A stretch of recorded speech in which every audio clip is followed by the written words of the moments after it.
Chapter 49. Where complete non-violence exists, there only absolute knowledge manifests. Only absolute knowledge. What is it? It is the knowing of all that is known and all its aspects.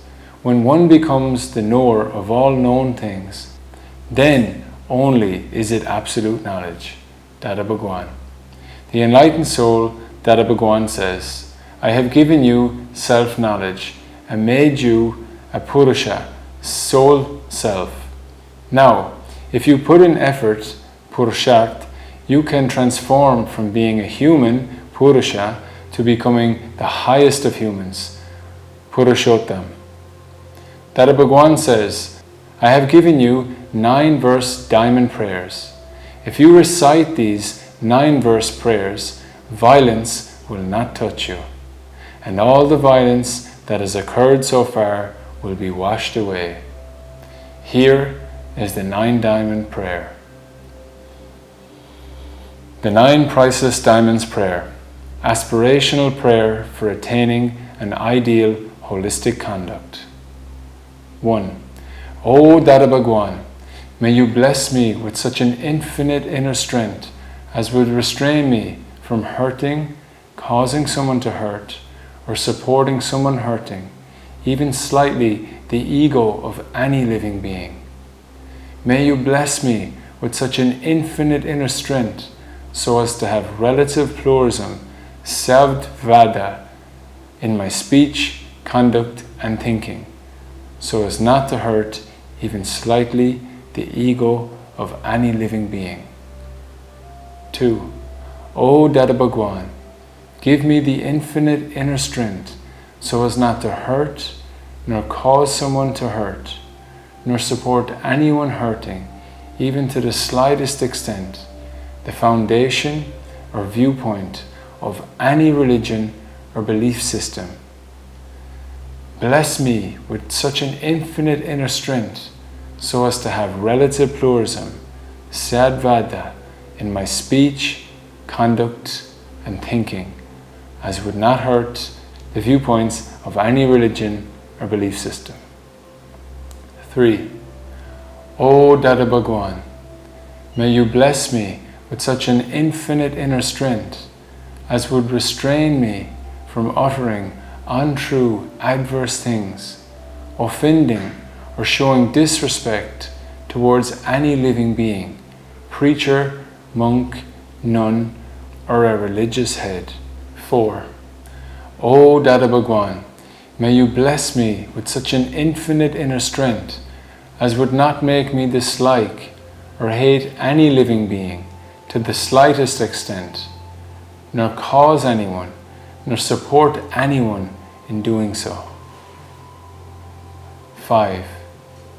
O Dada Bhagwan, may you bless me with such an infinite inner strength as would restrain me from speaking, causing someone to speak, or supporting someone speaking harsh, critical, or biting language to anyone. Give me the inner strength to speak soft, pure-hearted language, even if someone is speaking harsh, critical, or biting language. 6. O Dada Bhagwan, may you bless me with such an infinite inner strength as would restrain me from committing the carnal deeds, desires, or gestures, causing someone commit them, or supporting someone committing them to any living being, be it any gender, masculine, feminine, or neuter. May you bless me with an infinite inner strength of keeping me forever free from the carnal desires of any sort. 7. O Dada Bhagwan, may you bless me with such an infinite inner strength to control my excessive temptation towards any particular taste of food. Give me the strength to take wholesome food, having a balance of all the tastes. 8. O Dada Bhagwan, may you bless me with such an infinite inner strength as would restrain me from uttering untrue adverse things, from offending or showing disregard towards any being, directly or indirectly, living or dead. 9. O Dada Bhagwan, may you bless me with such an infinite inner strength to qualify for being instrumental in the welfare of the world. This prayer can be addressed to Dada Bhagwan or one's Isht Deva, or to one's own real self God lying within.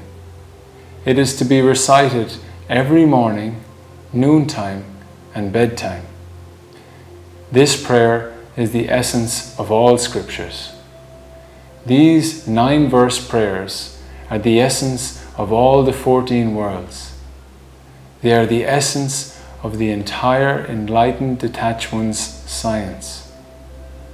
If someone reads these 9-verse prayers and adopts the corresponding attitude, they will attain liberation in one lifetime or just a few.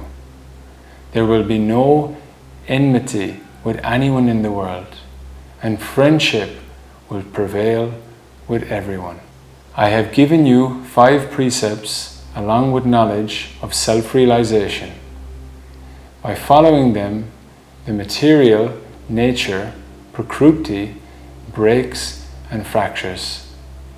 These precepts are as follows. 1. By relative viewpoint, you are the name-bearer self. 2. By real viewpoint, you are the pure soul self. 3.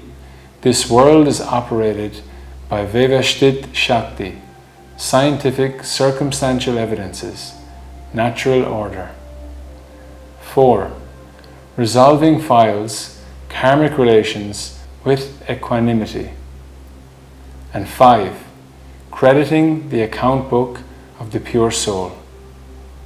These 5 are precepts that are inherently effective.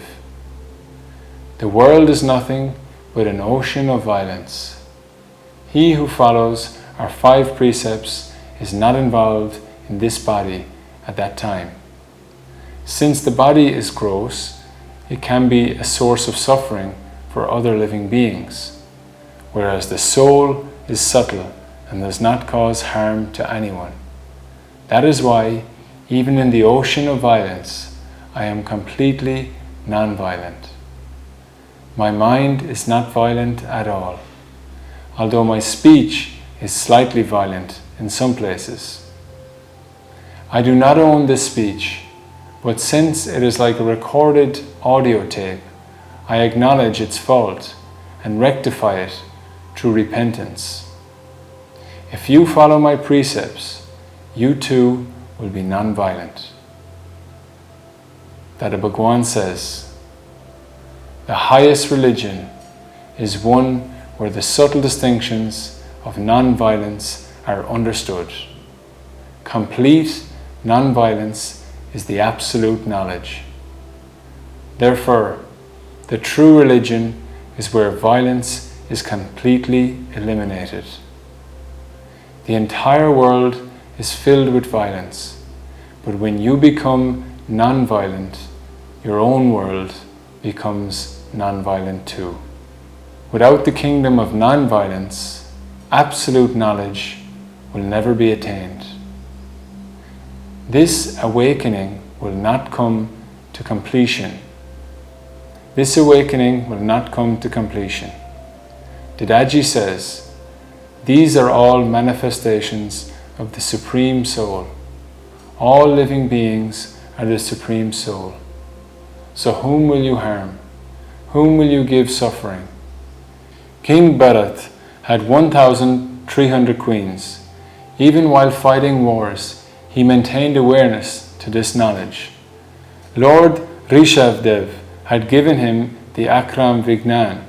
This spiritual knowledge was such that even while living with women and fighting wars, he could not be touched by any obstacle.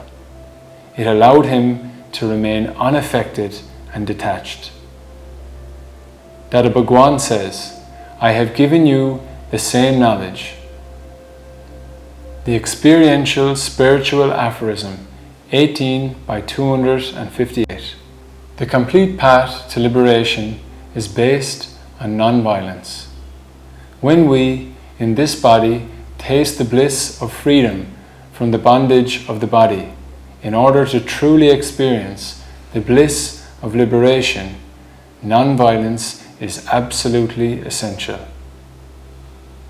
Now, why does non-violence not manifest? It is said that the veils of violent intentions constantly cover it. On the contrary, if we become firm in the conviction that I am pure soul, then as this conviction becomes established, our non-violent nature begins to manifest. And as it manifests, the veils of your worries begin to fall away. Jai Satchidanand.